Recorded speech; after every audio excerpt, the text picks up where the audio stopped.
Dear students, मैं doctor प्रेरणा सूदन आपको physical chemistry paper 3 की यूनिट 1 क्वांटम मैकेनिक्स के बारे में बता रही हूँ।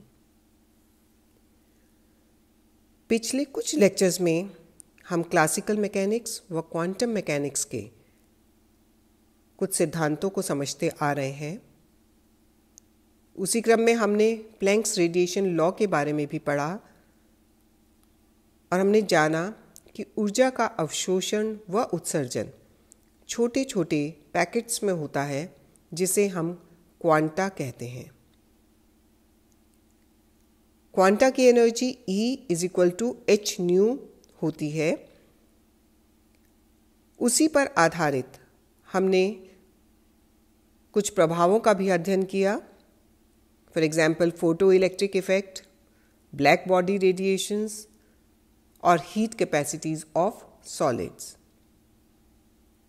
इन सब प्रभावों के एक्सप्लेनेशन हमने क्वांटम मैकेनिक्स के सिद्धांतों के आधार पर समझे और जाने। उसी कंटिन्यूएशन में आज जो हम टॉपिक पढ़ने जा रहे हैं वो है Compton effect. The particle nature of the radiation, that is, the radiation consisted of packets of energy called photons, was confirmed to be correct with the experiment performed by A.H. Compton in 1923.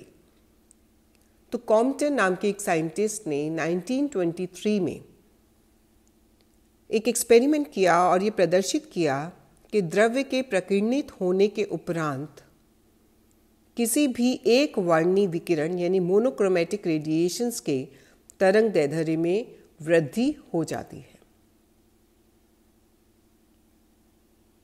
Compton ने इस experiment के लिए x ray का चयन किया, monochromatic x ray. What is monochromatic x ray? X ray consisting of single wavelength. तो उन्होंने incident photon के रूप में मोनोक्रोमैटिक एक्सरे का चयन किया और टारगेट के रूप में लो एटॉमिक वेट का कोई पदार्थ लिया, जैसे कि ग्रेफाइट, और इस पर इंसिडेंट फोटोन का इफेक्ट जाना। तो उन्होंने पाया कि जो स्कैटर्ड रेडिएशंस हैं उसमें न केवल इंसिडेंट एक्सरेज की वेवलेंथ होती है, बल्कि रेडिएशंस हायर वेवलेंथ के भी पाए जाते हैं।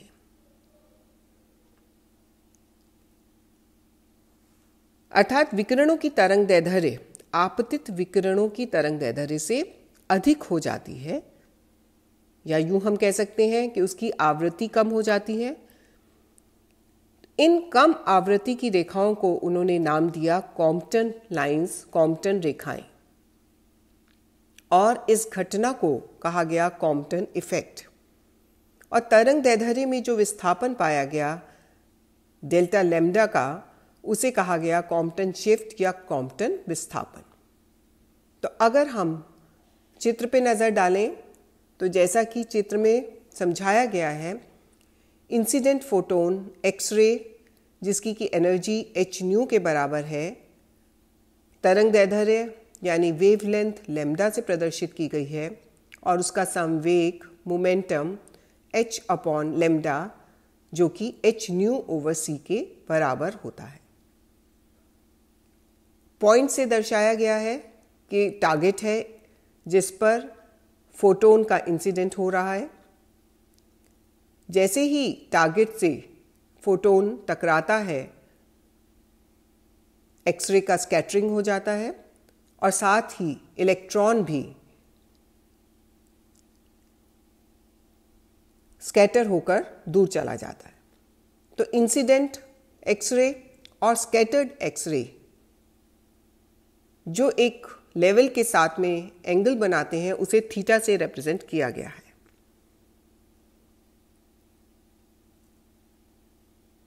यहां एनर्जी बदलकर h/डैश के बराबर हो जाती है, क्योंकि आवृत्ति बदल गई, वेवलेंथ बदल गई। जो पहले लैम्डा थी अब वो लैम्डा डैश हो गई, और संवेग भी बदलकर h/लैम्डा डैश या h/c के बराबर हो जाता है। इसके एक्सप्लेनेशन के लिए चिरसम्मत मॉडल जो था हमारा क्लासिकल मैकेनिक्स, वो कॉम्पटन इफेक्ट की व्याख्या नहीं कर पाया। तो इसकी व्याख्या प्लैंक्स की थ्योरी से ही की जा पाई कि जब एक्सरे फोटोन किसी इलेक्ट्रॉन से टकराता है तो दोनों गतिमान हो जाते हैं। ये ठीक उसी तरह से है जिस प्रकार बिलियर्ड की गेंदों में परस्पर टक्कर होती है, तो टक्कर देने वाली गेंद एवं जिस गेंद से टक्कर लगी है दोनों ही गतिमान हो जाती है और टक्कर देने वाली गेंद से पूर्ण ऊर्जा का स्थानांतरण नहीं होता है। ठीक उसी प्रकार जब एक्सरे फोटोन किसी इलेक्ट्रॉन से टकराता है तो दोनों गतिमान हो जाते हैं। फोटोन की ऊर्जा में कमी आ जाती है। फोटोन इस टक्कर में अपनी ऊर्जा का कुछ अंश इलेक्ट्रॉन को देकर स्वयं प्रकीर्णित हो जाता है और फोटोन की मूल ऊर्जा hν प्रतिक्षिप्त इलेक्ट्रॉन और प्रकीर्णित फोटोन में बढ़ जाती है।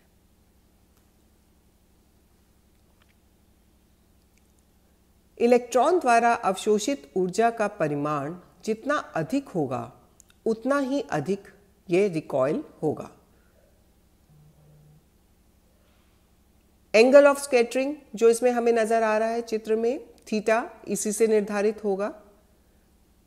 इसे समझाने के लिए, इस रिलेशनशिप को समझाने के लिए कॉम्पटन ने एक इक्वेशन दी जो इस प्रकार है, delta lambda is equal to lambda dash minus lambda. यहाँ आपको याद होगा लैम्डा प्रकीर्णन से पूर्व की तरंग दैर्ध्य है और लैम्डा डैश प्रकीर्णन के पश्चात का तरंग दैर्ध्य है, which is equal to h/mc into 1 minus cos theta, जहाँ थीटा इंसिडेंट और स्कैटर्ड एक्सरे के बीच का एंगल है। तो इस प्रकार हमने देखा कि जो कॉम्पटन शिफ्ट है डेल्टा लैम्डा, उसमें कुछ ऑब्जर्वेशंस पाई गई। क्या थी observation? It is clear that Compton shift of wavelength should be independent of the wavelength of incident x ray. यानी जो कॉम्पटन शिफ्ट पाई गई, जो तरंग दैर्ध्य में विस्थापन पाया गया, यह पड़ने वाले एक्सरे के तरंग दैर्ध्य पर निर्भर नहीं करता। दूसरा ऑब्जर्वेशन यह देखा गया कि Compton shift does not depend upon the nature of the material used as target, it only depends upon angle theta. यानी कॉम्पटन शिफ्ट टारगेट के मटेरियल पर निर्भर नहीं करती, यह केवल जो एंगल है दोनों प्रकीर्णित और स्कैटर्ड एक्सरे का, उसके ऊपर निर्भर करती है। इसका एक्सप्लेनेशन अगर हम देखें तो अगर थीटा इज इक्वल टू 0, यानी angle between the incident and scattered x ray is 0, तब कॉस थीटा का मान 1 के बराबर हो जाता है और ऐसे में कॉम्पटन शिफ्ट 0 हो जाती है। यानी प्रकीर्णन विकिरण की तरंग दैर्ध्य में कोई भी परिवर्तन नहीं होगा। यानी थीटा अगर 0 है, उनके बीच में जो एंगल है वो 0 है, तो प्रकीर्णन विकिरण की तरंग दैर्ध्य में कोई परिवर्तन नहीं होता है। दूसरे केस की तरफ बढ़े। When theta is equal to 90 degree, then cos theta will be 0 and delta lambda is equal to h upon mc। अगर हम यहाँ स्थिरांकों का मान रख दें तो हमारे पास जो कॉम्पटन शिफ्ट का मान है वो 2.42 आर्मस्ट्रॉन्ग के बराबर आता है। तीसरे केस पे अगर नजर डालें, when theta is equal to 180 degree, यानी डबल हो गया ये, कॉस थीटा का मान हो जाएगा -1, यानी आपतित विकिरण की दिशा से ठीक विपरीत दिशा में प्रकीर्णन विकिरित किया जाता है। तो ऐसे समय में अगर इक्वेशन में हम cos थीटा का मान -1 रख दें तो हम देखते हैं कि डेल्टा लैम्डा यानी कॉम्पटन शिफ्ट का मान 2h/m/c हो जाता है। और इसमें अगर हम स्थिरांकों का मान रखें तो यह 4.84 एंगस्ट्रॉम के बराबर आता है। तो मान पे अगर नज़र डालें तो हम क्या देखते हैं कि जब एंगल थीटा का मान 180 डिग्री था तो यह 90 डिग्री थीटा के मान की वैल्यू से, वहाँ जो कॉम्पटन शिफ्ट था उससे दुगना प्राप्त होता है। वहाँ हमें 2.42 एंगस्ट्रॉम मिला और यहाँ हमें 4.84 एंगस्ट्रॉम प्राप्त हुआ। तो ये स्पष्ट है कि थीटा के मान में जितनी वृद्धि होगी उसी अनुपात में डेल्टा लैम्डा के मान में भी वृद्धि पाई गई।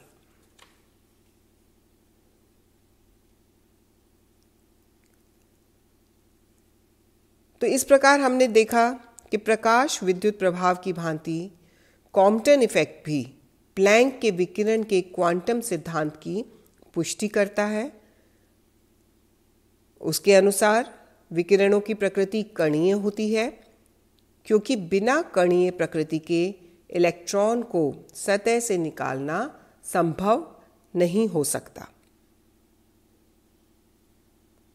अपने इस एक्सप्लेनेशन को कॉम्पटन ने एक्सपेरिमेंटल वेरिफिकेशन से भी वेरीफाई किया। उन्होंने ठीक इसी तरह से जैसे डायग्रामेटिक रिप्रेजेंटेशन है कॉम्पटन इफेक्ट के एपरेटस बनाकर एक्स किरण के द्वारा एक्स रेज के आपतन से एंगल को नापा और उस एंगल के द्वारा समीकरण में मान रखने पर डेल्टा लैम्डा का मान ज्ञात किया। इसके लिए उन्होंने थीटा = 90 डिग्री पर तरंग दैर्ध्य में परिवर्तन को नापा और पाया कि उसका मान 0.022 एंगस्ट्रॉम आया, जो समीकरण पर रखने पर 2.42 एंगस्ट्रॉम के बराबर आया, जो कि सैद्धांतिक मान से काफ़ी मेल खाता है। इस प्रकार कॉम्पटन इफेक्ट की सत्यता की पुष्टि होती है और उन्होंने अपने एक्सपेरिमेंट के द्वारा यह भी बताया कि जैसे जैसे प्रकीर्णन कोण थीटा का मान बढ़ाया जाता है वैसे वैसे ही तरंग दैर्ध्य में परिवर्तन डेल्टा लैम्डा का मान भी बढ़ता है। तो इस प्रकार कॉम्पटन इफेक्ट का एक्सप्लेनेशन प्लैंक के विकिरण के क्वांटम थ्योरी की पुष्टि करता है, जो यह स्पष्ट करता है कि विकिरणों की प्रकृति कणीय होती है।